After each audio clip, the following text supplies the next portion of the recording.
I have never used a blender or a sponge, so I decided to try it out.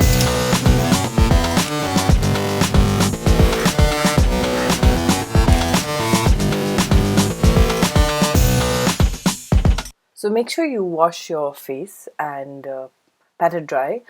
Use a primer which gives you a nice finish. You don't have to use much, just use very, very little. And you don't even have to dab it on your face, just use a little bit. Spread it on your neck, it may help with that. Bharat and Doris's base before foundation is a great way to cover your dark spots. I used a sponge for the first time, which I normally use fingers, but this was the first time I used a sponge. And I covered my under eyes, I covered all the dark spots around my face, I covered my freckles. This is the first time I'm using this sponge, and I decided that I'm not going to use my finger to blend, I'm just going to use a sponge and see how it blends. Add 2 pumps of foundation onto your sponge. It's for my whole face and neck. I love waterproof makeup because you don't have to add so much. You can just add a little bit. And I dabbed it from the sponge itself. I didn't touch my face with my fingers at all. I blended it, just dabbed it on and kept dabbing it and spreading it as I was dabbing. This sponge is great for coverage.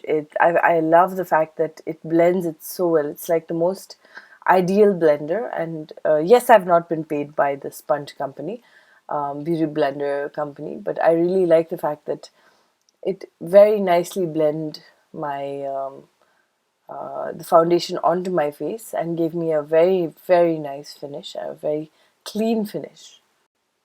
I like to always put foundation on my neck because otherwise I would look a bit like a geisha, and so here I am blending it.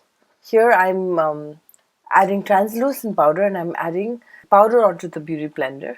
Just dabbing the powder in major parts. It spread the makeup really well. It seemed effortless to spread it, and it's very balanced, not patchy at all.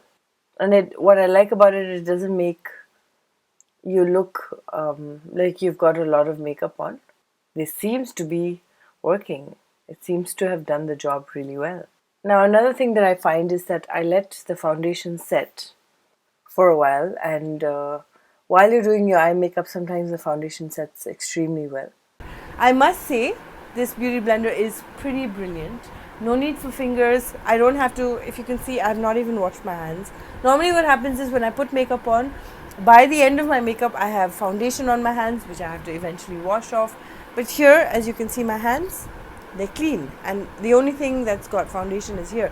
Another thing I really like about this beauty blender is that it didn't use much product. But the product did not get soaked into the sponge. This is not a normal sponge. This is actually a sponge that, it's a very strange sponge. I like it. I do recommend the beauty blender to people. I do recommend that, unlike what the person who sold this to me said, it is not better than your fingers. It blends much better than your fingers, and it does it faster. So I actually did my makeup and my foundation a lot faster than I normally do with my fingers, and definitely the brush gives it a more layered effect. I feel like this foundation has given me a more compact, tight base. What was nice is that I put my translucent powder with this sponge. I put my blush with the sponge. I put my concealer with the sponge. I feel like this is far better. I feel like it's a worth investment. Yeah, that's my take on this.